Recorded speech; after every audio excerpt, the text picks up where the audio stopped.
Drop everything and clear those ears. It's time for the Dave and Dave Show.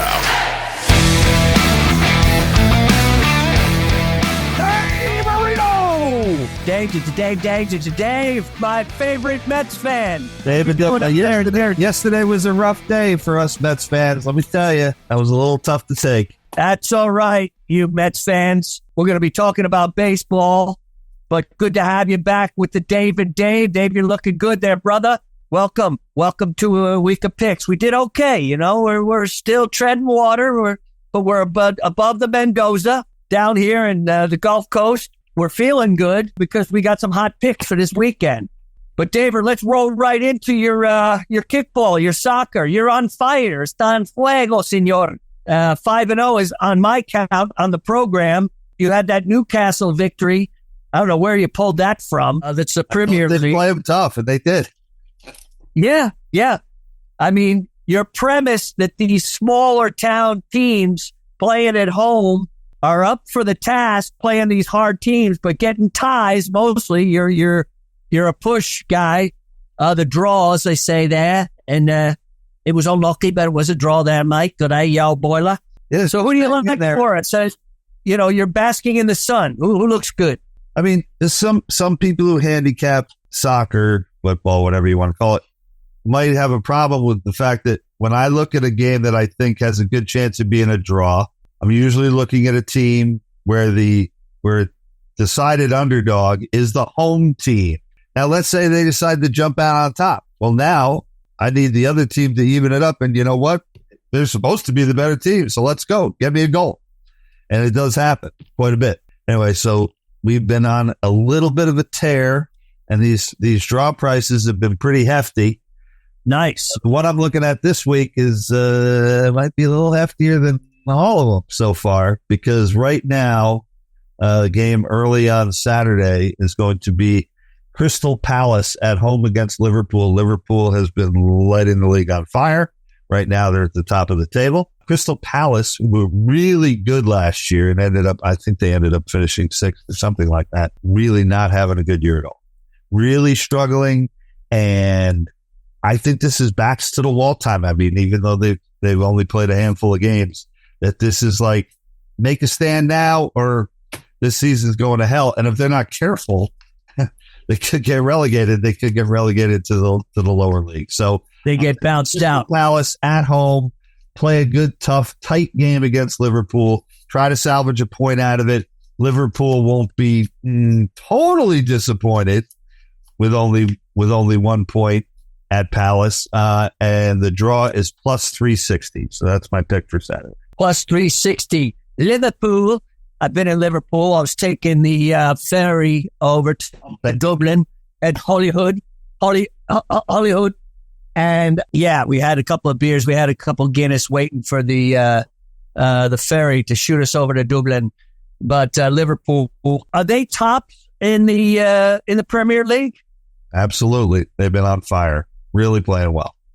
Yeah, Liverpool's back. They, a couple seasons there, they sort of conceded the very top of the league. They're always up there. They're always in the top 4 or 5. They were a power. Last couple seasons. Arsenal, Man City, for the most part, the last few years, has been top dog. Arsenal sort of barking around up there, trying to be on top. But this season, Atlanta, it's early. It's very early. Yes, it is. Liverpool has been fabulous. Passionate soccer town. Palace uses the backs of the wall mentality at home. Hang in there. Give me a draw.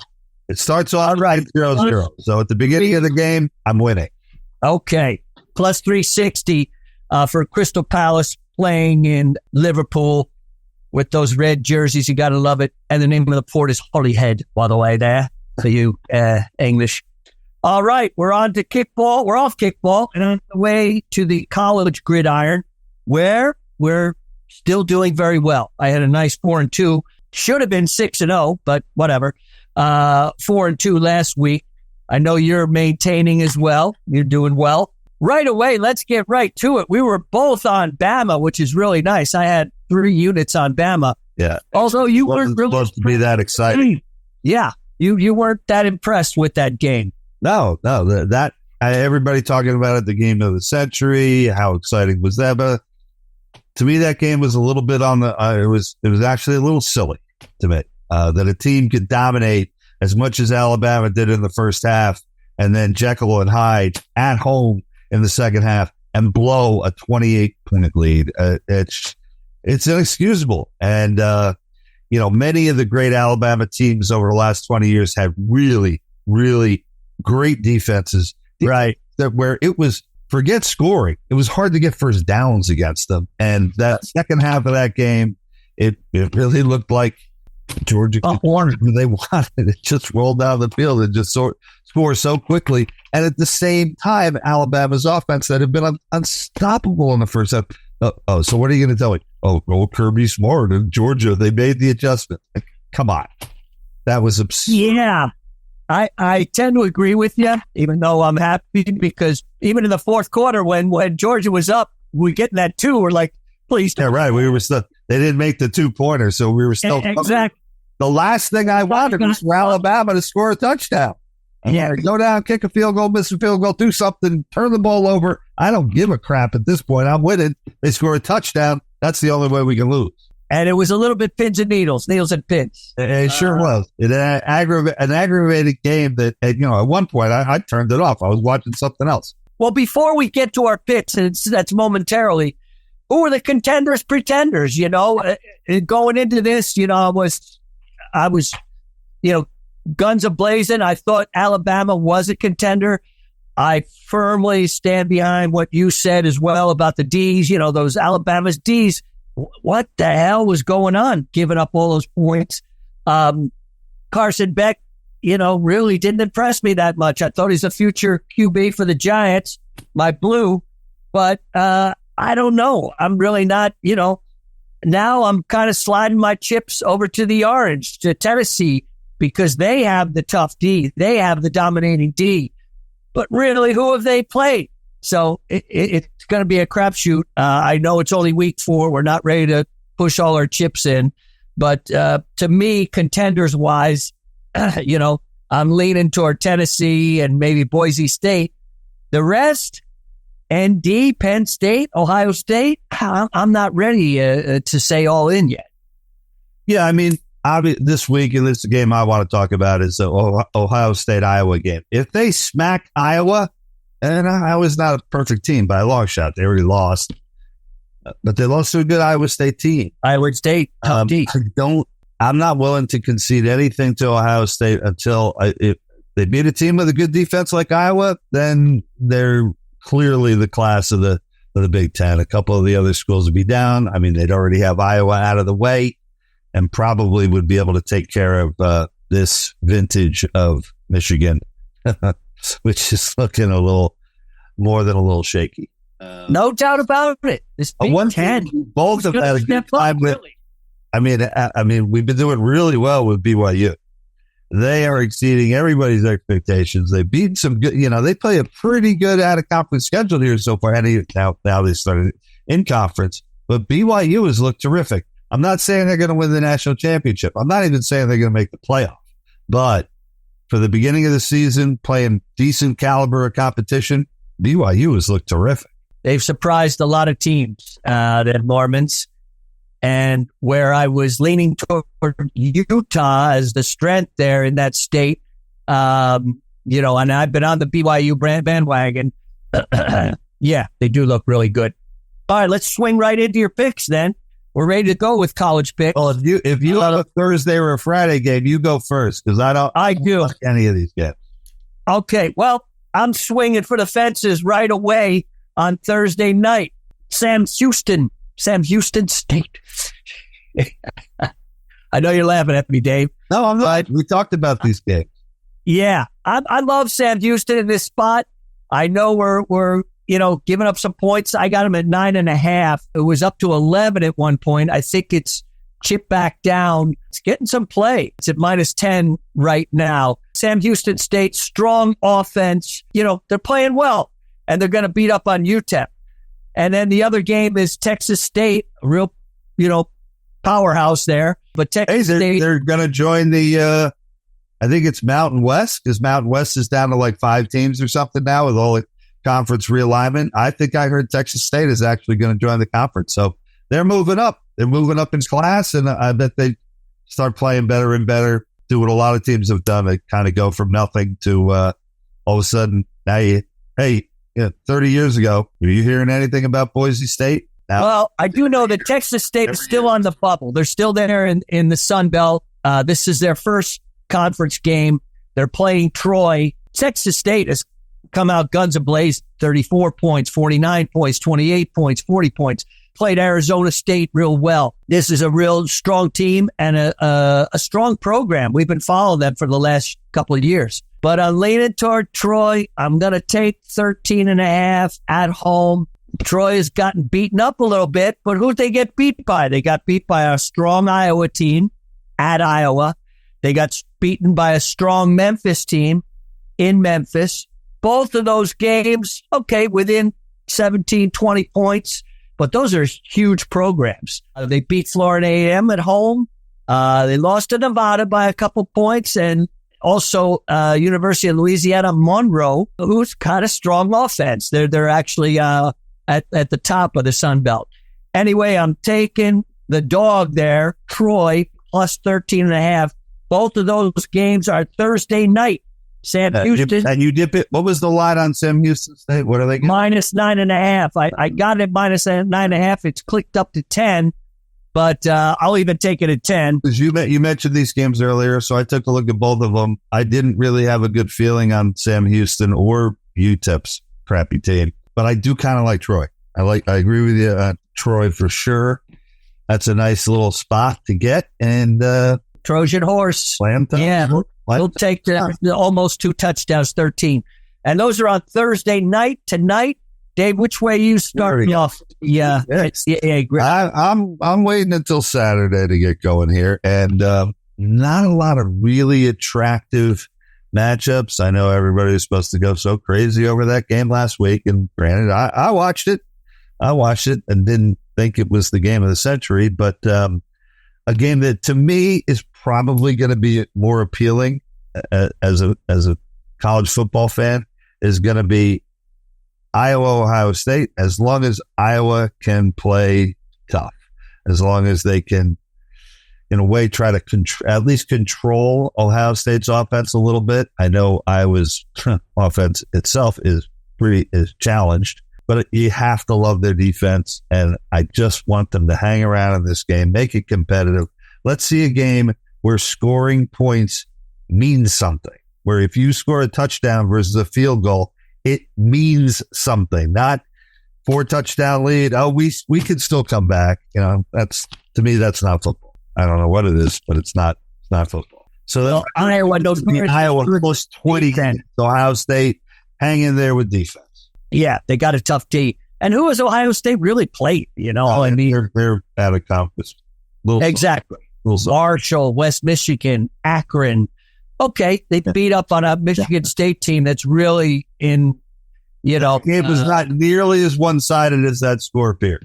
Correct. It was very competitive. And early on, Michigan State easily could have had a 2-score lead, but for some horrendous mistakes that were what I like to call in football or any sport for that matter, unforced errors. Right. Anything that Ohio State did, it was just either stupidity or lack of execution or a combination of both on the part of Michigan State. And when you're playing a team that's that much better, as Ohio State is, 3 touchdowns or more better than you are, you can't do that. You can't do that. You're not gonna stand again. Yet they still were kind of hanging around even into the third quarter, and then it got out of hand at the end. But anyway, that game a little misleading as far as the big bad Ohio State. They didn't even look like the better team at the beginning of that game. Michigan State did. So let's go Iowa. Let's play some D and play a real football game. All right, the Hawkeyes. And what's the number? What are you getting there, brother? 20. 20. Nice round number. Hawkeyes on the road getting 20. I'm staying in the Midwest as far as my pick anyway. Taking Missouri, the Missouri Tigers. They're still rated number 9, and they're playing at Texas A&M. I'm taking the 2.5. Missouri had a tough loss last week. They played Vanderbilt last week and squeaked it out.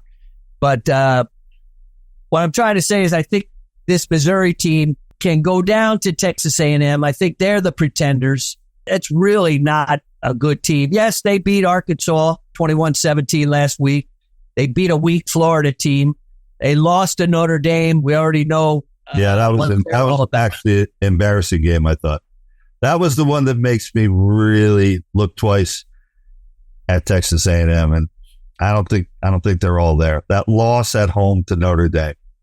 So, Missouri's 4-0. They struggled against a Vanderbilt team that is really not a top team. They also struggled a little bit at hosting BC, but I think BC's got a good program. And I think Missouri on the road can take this out. So I'm taking Missouri plus 2.5.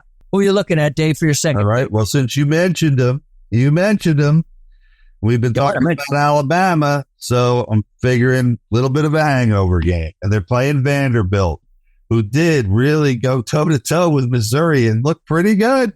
Yes, they did. And it's coming out good. Now, I know the history of Vanderbilt and Alabama. Okay. I remember when the SEC used to have, this is before big time college football, TV money and everything.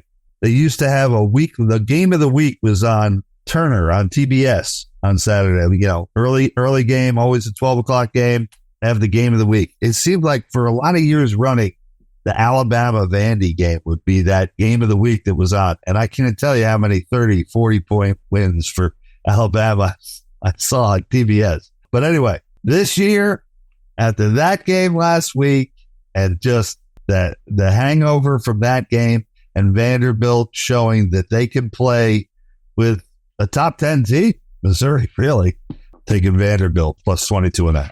Vandy is a great offense. And it's better points. And it's a better school. Yeah, they beat Virginia Tech in the opener, and they put up a 55 spot, then a 30, then the 32. And they put 27 points against a Missouri defense. It's supposed to be top 10 defense, but a little bit suspect. I think Missouri was looking past them, but you like the Commodores, and that's a huge number. Very nice. Take it. All right, I'm going to finish up with SMU. SMU's getting 7 points at Louisville. That Louisville squad lost to Notre Dame last week. That was a tough one for all you guys out. They should have covered that game. I feel for you.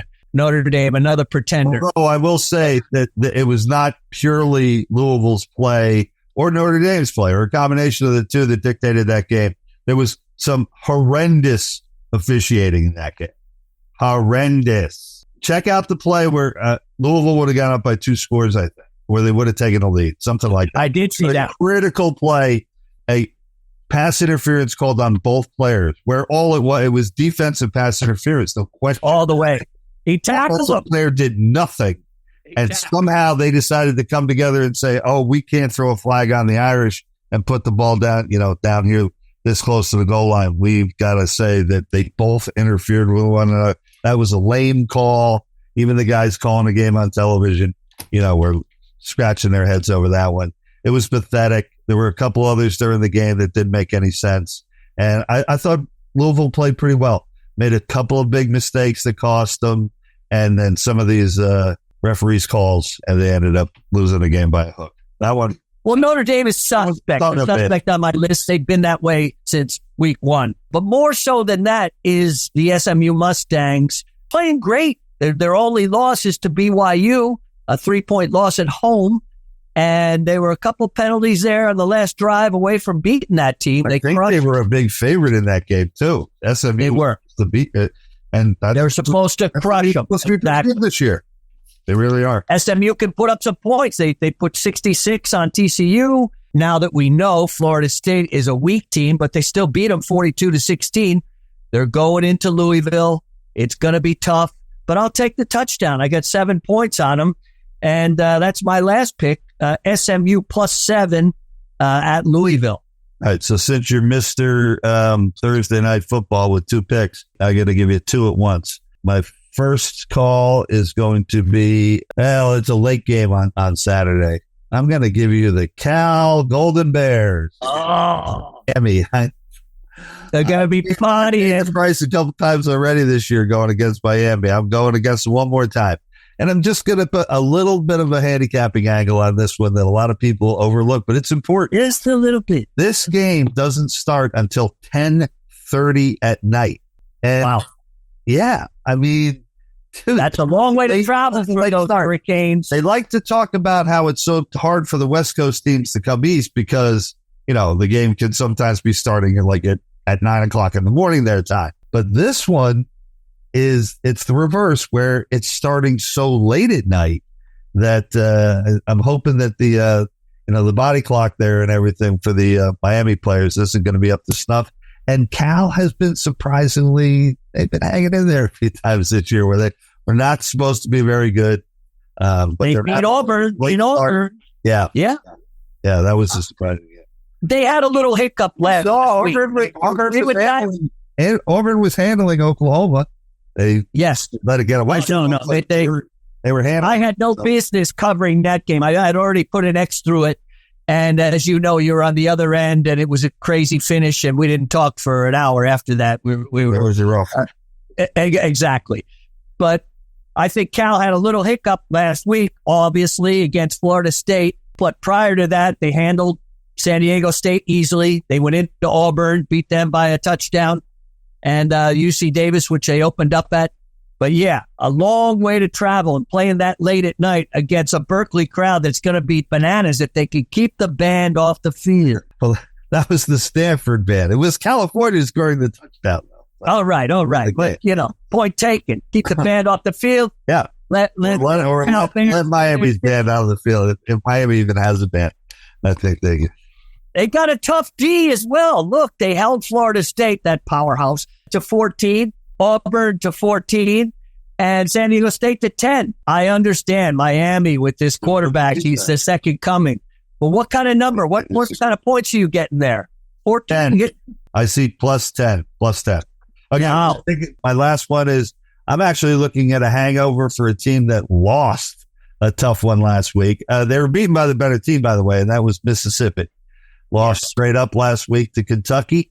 Yes. Deserved to lose, in my opinion. Now they have to go at South Carolina. They're given 9 points. I've already seen South Carolina play a couple of SEC teams tough, and I'm taking South Carolina plus 9. And I have a bonus bet because I live in New Jersey. I'm not allowed to bet on the Rutgers game.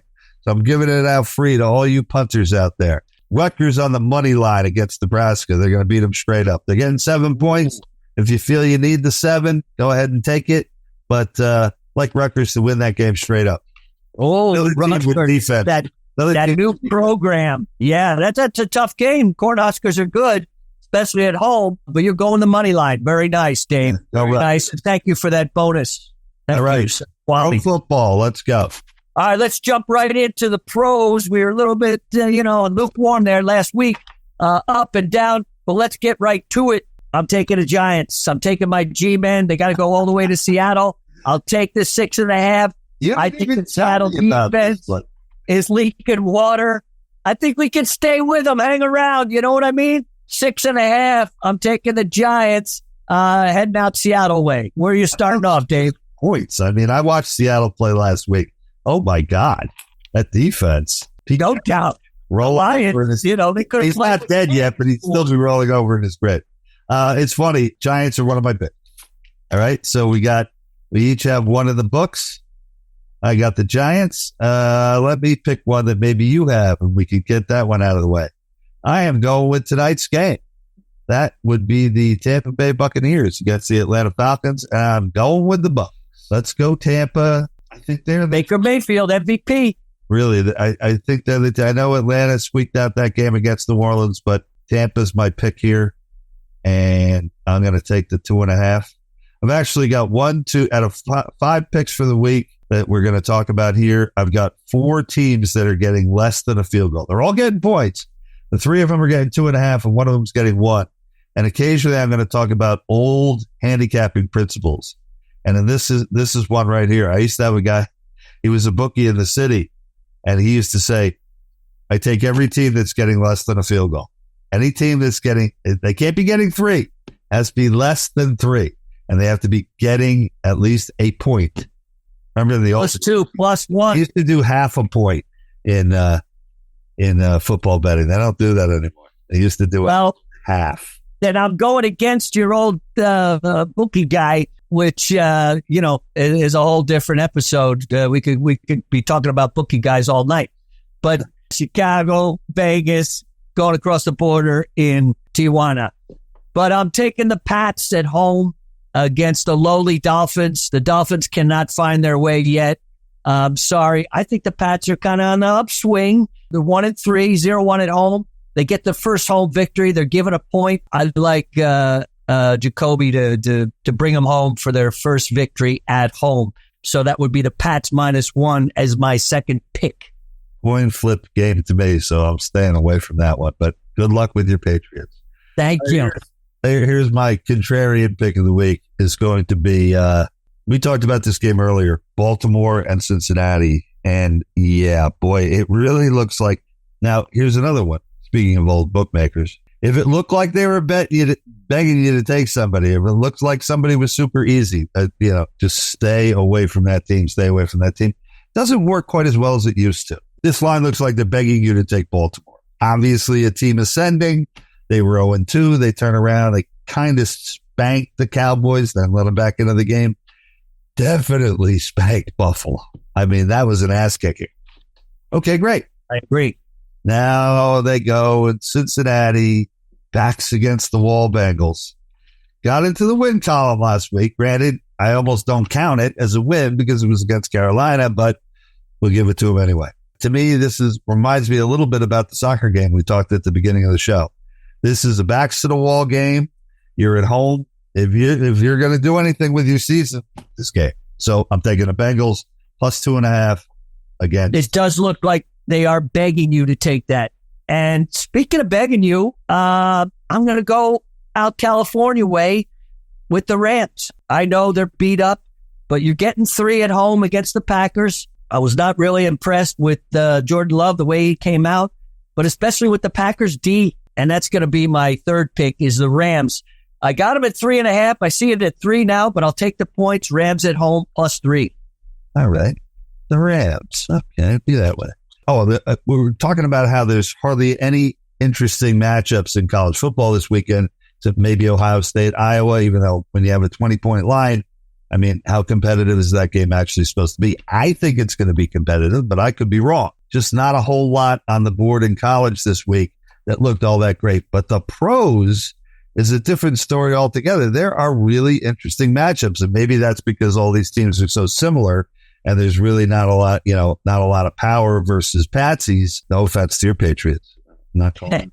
None taken. But here's the thing. You noticed it earlier, like no spreads over a touchdown, which is unheard of in the NFL. There was 16 games.